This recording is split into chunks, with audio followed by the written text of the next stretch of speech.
ಇವತ್ತು ಡಿ ಗ್ಯಾಂಗ್ಗೆ ಪೊಲೀಸರು ಸರಿಯಾಗಿ ರುಬ್ಬಿದ್ದಾರೆ. ಅದರಲ್ಲೂ ಕೂಡ ಪದೇ ಪದೇ ಕೇಳಿದ್ರು ಕೂಡ ನನಗೇನು ಗೊತ್ತಿಲ್ಲ, ನಾವೇನೂ ಮಾಡಿಲ್ಲ ಅಂತ ಪದೇ ಪದೇ ಅದೇ ಹಳೆ ಡೈಲಾಗನ್ನು ರಿಪೀಟ್ ಮಾಡಿ ಮತ್ತೆ ಅದನ್ನೇ ಹೇಳ್ತಾ ಇದ್ರು. ಹೀಗಾಗಿ ಪೊಲೀಸರು ಕೇಳುವಷ್ಟು ಕೇಳಿದ್ರು, ನೋಡುವಷ್ಟು ನೋಡಿದ್ರು, ತಾಳ್ಮೆಯಿಂದ ಇದ್ರು. ಯಾವಾಗ ಬಾಯಿ ಬಿಡಲಿಲ್ವೋ ಎಲ್ಲ ಗ್ಯಾಂಗ್ನ ಸದಸ್ಯರಿಗೂ ಕೂಡ ಲಾಠಿ ರುಚಿಲಿ ಸರಿಯಾಗಿ ಕೊಟ್ಟಿದ್ದಾರೆ. ಬಿಸಿ ಬಿಸಿ ಕಜ್ಜಾಯ ಕೊಡ್ತಾ ಇದ್ದಂತೆ ಒಬ್ಬೊಬ್ಬರಾಗೆ ಒಂದೊಂದಾಗೆ ಬಾಯಿ ಬಿಟ್ಟಿದ್ದಾರೆ. ಅದರಲ್ಲೂ ಕೂಡ ಡಿ ಬಾಸ್ ದರ್ಶನ್ ಕೂಡ ಬಾಯಿ ಬಿಟ್ಟಿದ್ದಾರೆ. ಈ ಒಂದು ಕೊಲೆಗೆ ಸಂಬಂಧಪಟ್ಟಂತೆ ನಾನು ಕೊಲೆ ಮಾಡಿಲ್ಲ, ಆದರೆ ಆತನನ್ನು ಕರೆತರೋದಕ್ಕೆ ನಾನೇ ಹೇಳಿದ್ದು ಅನ್ನುವಂಥದ್ದನ್ನು ಅವರು ಕೂಡ ಒಪ್ಕೊಂಡಿದ್ದಾರೆ. ಹಾಗಾದರೆ ಪೊಲೀಸ್ ಲಾಠಿ ರುಚಿ ಹೇಗಿತ್ತು ಈ ಡಿ ಗ್ಯಾಂಗ್ಗೆ ನೋಡ್ಕೊಂಬರೋಣ ಬನ್ನಿ.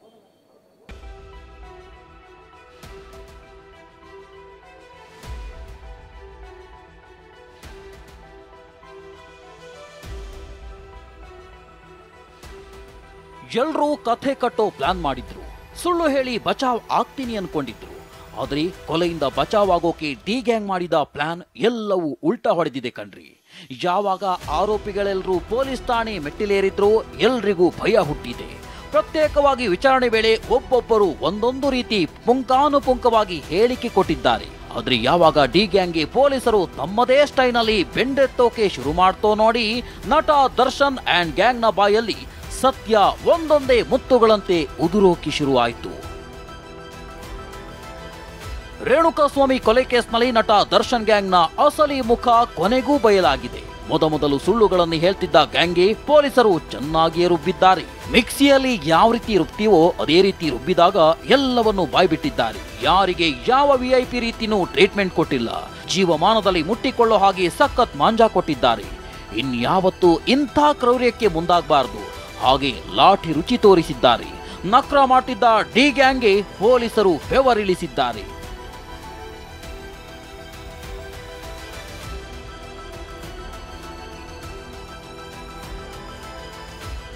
ಡೆಡ್ಲಿ ಡಿ ಗ್ಯಾಂಗ್ನ ಹತ್ಯಾಕಾಂಡದ ರಹಸ್ಯ ಬಯಲು.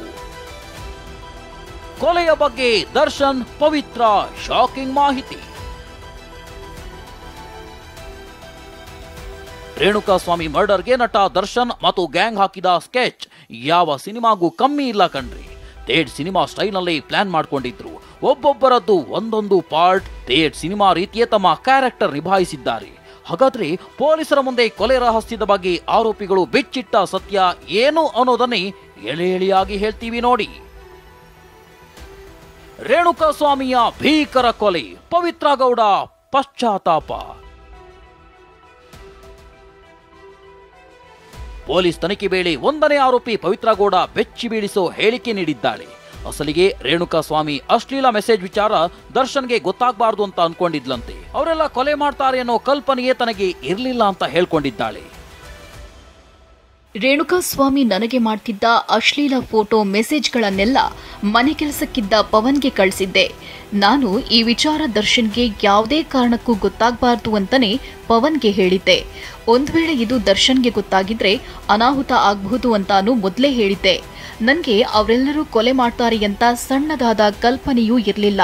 ಪಟ್ಟಣಗೆರೆ ಶೆಡ್ಗೆ ರೇಣುಕಾಸ್ವಾಮಿಯನ್ನ ಕರೆತಂದಾಗ ದರ್ಶನ್ ಜೊತೆಗೆ ನಾನು ಹೋಗಿ ಅಶ್ಲೀಲ ಮೆಸೇಜ್ ಮಾಡಿದ್ನಲ್ಲ ಅಂತ ಆತನಿಗೆ ಚಪ್ಪಲಿಯಲ್ಲಿ ಹೊಡೆದು ವಾಪಸ್ಸಾಗಿದ್ದೆ. ಅವರೆಲ್ಲ ಕೊಲೆ ಮಾಡ್ತಾರೆ ಎಂಬ ಕಲ್ಪನೆಯೂ ನನ್ಗಿರ್ಲಿಲ್ಲ. ಕೊಲೆ ಮಾಡ್ತಾರೆ ಅಂದಿದ್ರೆ ನಾನೇ ಕಂಪ್ಲೇಂಟ್ ಕೊಟ್ಟು ಸರಿ ಮಾಡಿಕೊಳ್ತಿದ್ದೆ.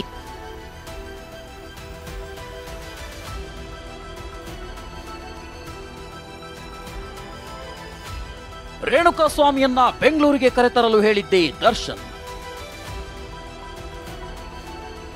ಕೊಲೆ ಕೇಸ್ನಲ್ಲಿ ಎರಡನೇ ಆರೋಪಿಯಾಗಿರೋ ದರ್ಶನ್, ನಾ ಕೊಲೆ ಮಾಡಿಲ್ಲ, ಆ ಉದ್ದೇಶವೇ ನನಗಿರ್ಲಿಲ್ಲ ಅಂತಿದ್ದಾನೆ.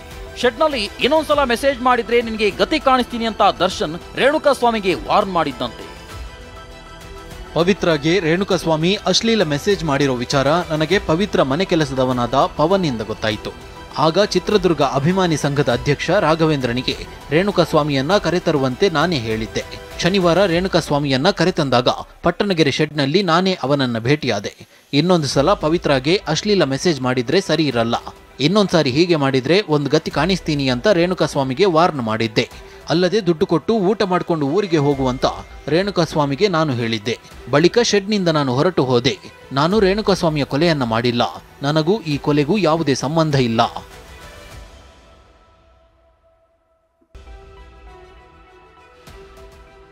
ಅಶ್ಲೀಲ ಮೆಸೇಜ್ ವಿಚಾರ ದರ್ಶನ್ಗೆ ತಿಳಿಸಿದ್ದು A3 ಪವನ್. ಇನ್ನು ಮೂರನೇ ಆರೋಪಿಯಾಗಿರೋ ಪವನ್ ಒಂದಿಷ್ಟು ಸತ್ಯವನ್ನ ಕಕ್ಕಿದ್ದಾನೆ. ಈತ ಪವಿತ್ರ ಗೌಡ ಮನೆಯಲ್ಲಿ ಕೆಲಸ ಮಾಡಿಕೊಂಡಿದ್ದ. ಪವಿತ್ರಾಳಿಂದ ಈತನಿಗೆ ಮೆಸೇಜ್ ವಿಚಾರ ತಿಳಿಯುತ್ತೆ. ಬಳಿಕ ಈತನೇ ದರ್ಶನ್ಗೆ ಈ ಬಗ್ಗೆ ತಿಳಿಸ್ತಾನೆ. ರೇಣುಕಾಸ್ವಾಮಿ ಸೋಷಿಯಲ್ ಮೀಡಿಯಾದಲ್ಲಿ ಪವಿತ್ರ ಅಕ್ಕನಿಗೆ ಅಶ್ಲೀಲವಾಗಿ ಮೆಸೇಜ್ ಮಾಡುತ್ತಿದ್ದ. ಇದರಿಂದ ಕಿರಿಕಿರಿ ಅನುಭವಿಸಿದ್ದ ಪವಿತ್ರ ಅಕ್ಕ ಇದ್ಯಾರು ಪತ್ತೆ ಮಾಡು ಅಂತ ನನಗೆ ಹೇಳಿದರು. ಆಗಲೇ ನಾನು ಪವಿತ್ರ ಗೌಡ ಹೆಸರಿನಲ್ಲಿಯೇ ರೇಣುಕಾಸ್ವಾಮಿ ಜೊತೆಗೆ ಸೋಷಿಯಲ್ ಮೀಡಿಯಾದಲ್ಲಿ ಚಾಟ್ ಮಾಡಿದೆ. ಹಾಗೆ ಚಾಟ್ ಮಾಡ್ತಾನೆ ರೇಣುಕಾಸ್ವಾಮಿಯ ಫೋನ್ ನಂಬರ್ ಪಡೆದುಕೊಂಡೆ. ಇಷ್ಟಕ್ಕೆ ಸುಮ್ಮನಾಗದೆ ಈ ವಿಚಾರವನ್ನ ದರ್ಶನ್ ಅವರಿಗೂ ಕೂಡ ಹೇಳಿದ್ದೆ. ಆ ಬಳಿಕವೇ ಚಿತ್ರದುರ್ಗದಿಂದ ರೇಣುಕಾಸ್ವಾಮಿಯನ್ನ ಕರೆಸಿದ್ವಿ.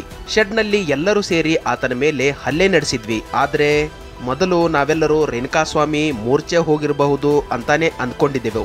ಆದ್ರೆ ನಾವೆಲ್ಲರೂ ಹಲ್ಲೆ ಮಾಡಿದ್ರಿಂದಾಗಿ ರೇಣುಕಾಸ್ವಾಮಿ ಸತ್ ಹೋಗಿದ್ರು. ನಾವು ರೇಣುಕಾಸ್ವಾಮಿಗೆ ಭಯ ಹುಟ್ಟಿಸಬೇಕೆಂದುಕೊಂಡಿದ್ದೆವು. ಸಾಯಿಸುವ ಉದ್ದೇಶ ನಮಗೆ ಇರಲಿಲ್ಲ. ಇನ್ನು ಪ್ರಕರಣದಲ್ಲಿ 4ನೇ ಆರೋಪಿಯಾಗಿರುವ ರಾಘವೇಂದ್ರ ಪಾತ್ರ ಏನು ಅಂದ್ರೆ, ಚಿತ್ರದುರ್ಗದ ತೂಗುದೀಪ್ ಅಭಿಮಾನಿಗಳ ಸಂಘದ ಅಧ್ಯಕ್ಷರಾಗಿದ್ದಾನೆ. ಕೊಲೆಯಾದ ರೇಣುಕಾಸ್ವಾಮಿ ಪತ್ತೆ ಮಾಡುವಲ್ಲಿ ಈತನೇ ಪ್ರಮುಖ ವ್ಯಕ್ತಿಯಾಗಿದ್ದಾನೆ. ನಾನು ಚಿತ್ರದುರ್ಗದ ತೂಗುದೀಪ ಅಭಿಮಾನಿಗಳ ಸಂಘದ ಅಧ್ಯಕ್ಷನಾಗಿದ್ದೇನೆ. ದರ್ಶನ್ ಸರ್ ನನಗೆ ಒಂದು ನಂಬರ್ ಕೊಟ್ಟು ಆ ವ್ಯಕ್ತಿಯನ್ನ ಪತ್ತೆ ಮಾಡುವಂತೆ ಹೇಳಿದ್ರು. ನಂಬರ್ ಸಿಕ್ಕಿದ್ರಿಂದ ರೇಣುಕಾಸ್ವಾಮಿಯನ್ನ ಆರಾಮಾಗಿ ಪತ್ತೆ ಮಾಡೋದಕ್ಕೆ ಸಾಧ್ಯವಾಯಿತು. ಅದಕ್ಕೂ ಮೊದಲು ರೇಣುಕಾಸ್ವಾಮಿಯನ್ನ 2 ದಿನ ವಾಚ್ ಮಾಡಿದ್ದೆ. ಆತ ಫಾರ್ಮಸಿಗೆ ಬರುವಾಗ ನಿನ್ನ ಜೊತೆ ಮಾತಾಡಬೇಕು ಅಂತ ಬೆಂಗಳೂರಿಗೆ ಕರೆತಂದೆ. ಅವತ್ತು ಶನಿವಾರ ಮಧ್ಯಾಹ್ನ 3 ಗಂಟೆ ವೇಳೆಗೆ ಪಟ್ಟಣಗೆರೆಯ ವಿನಯ್ ಶೆಡ್ಗೆ ರೇಣುಕಾಸ್ವಾಮಿಯನ್ನ ಕರೆದೊಯ್ದೆ. ರೇಣುಕಾಸ್ವಾಮಿಯನ್ನ ಕರೆದೊಯ್ಯುವಷ್ಟರಲ್ಲೇ ಸೆಡ್ನಲ್ಲಿ ಸಾಕಷ್ಟು ಜನ ಸೇರಿದ್ದರು. ಸೆಡ್ನಲ್ಲಿ ರೇಣುಕಾಸ್ವಾಮಿಯನ್ನ ನೋಡಿದ ಕೂಡಲೇ ಎಲ್ಲರೂ ಸೇರಿ ಹಲ್ಲೆ ಮಾಡಿದರು. ನಮ್ಮ ಬಾಸ್ ಹೆಂಡತಿಗೆ ಮೆಸೇಜ್ ಮಾಡ್ತೀಯೇನೋ ಅಂತ ಎಲ್ಲರೂ ಸೇರಿ ಹೊಡೆದ್ರು. ಅಷ್ಟಕ್ಕೆ ರೇಣುಕಾಸ್ವಾಮಿ ಸತ್ತು ಹೋಗ್ತಾನೆ ಅಂತ ನಾನು ಅಂದ್ಕೊಂಡಿರ್ಲಿಲ್ಲ. ಇದಿಷ್ಟೇ ಅಲ್ಲ, ಎಫ್ಐ ಆಗಿರೋ ನಂದೀಶ್ ಕೊಲೆಯ ಹಿಂದಿನ ಘಟನೆಯನ್ನೆಲ್ಲ ಎಳೆ ಎಳೆಯಾಗಿ ಪೊಲೀಸರ ಎದುರು ಹೇಳ್ಕೊಂಡಿದ್ದಾನೆ. ಅಶ್ಲೀಲ ಮೆಸೇಜ್ ಮಾಡಿದವನನ್ನು ಹುಡುಕುವಂತೆ ನಮ್ಮ ಬಾಸ್ ದರ್ಶನ್ ನನಗೂ ಹೇಳಿದ್ರು. ಹೀಗಾಗಿ ರಾಘವೇಂದ್ರ ಜೊತೆಗೆ ನಿರಂತರವಾಗಿ ಸಂಪರ್ಕದಲ್ಲಿದ್ದೆ. ಚಿತ್ರದುರ್ಗದಿಂದ ರೇಣುಕಾಸ್ವಾಮಿಯನ್ನು ಕರೆತಂದ್ರು. ಬಳಿಕ ವಿನಯ್ ಶೆಡ್ಗೆ ರೇಣುಕಾಸ್ವಾಮಿಯನ್ನು ಕರೆತರಲಾಯಿತು. ಅಲ್ಲಿದ್ದ ಹುಡುಗರು ಅವನನ್ನು ನೋಡ್ತಿದ್ದಂತೆ ಅವನ ಮೇಲೆ ಹಲ್ಲೆ ಮಾಡಿದ್ರು. ರೇಣುಕಾಸ್ವಾಮಿ ಕೈ ಬೈ ಹಾಗೂ ದೇಹದಲ್ಲಿ ರಕ್ತ ಬಂತು. ಸಂಜೆ 6:30 ಸುಮಾರಿಗೆ ರೇಣುಕಾಸ್ವಾಮಿ ಉಸಿರಾಡ್ತಿರಲಿಲ್ಲ. ಸಾವನ್ನಪ್ಪಿರಬಹುದು ಅಂತ ಅಲ್ಲಿದ್ದವರೆಲ್ಲ ಭಯಗೊಂಡವು. ಪ್ರಿಯ ವೀಕ್ಷಕರೇ, ಕೇಳಿದ್ರಲ್ಲ, ಇದನ್ನೆಲ್ಲ ಕೇಳಿದ್ಮೇಲೆ ಡಿ ಗ್ಯಾಂಗ್ನ ಕಿಲ್ಲಿಂಗ್ ಸ್ಟೋರಿ ಯಾವ ಸಿನಿಮಾಗೂ ಕಡಿಮೆ ಇಲ್ಲ ಅಂತ ನಿಮ್ಗೆ ಅನಿಸದೇ ಇರೋದಿಲ್ಲ. ತೆರೆ ಮೇಲಿನ ಹೀರೋ ಮುಖವಾಡ ಎಂಥದ್ದು ಅಂತ ನಾವ್ ಹೇಳಲ್ಲ, ನೀವೇ ನಿರ್ಧರಿಸಿ. Kiran HV, TV9 Bengaluru.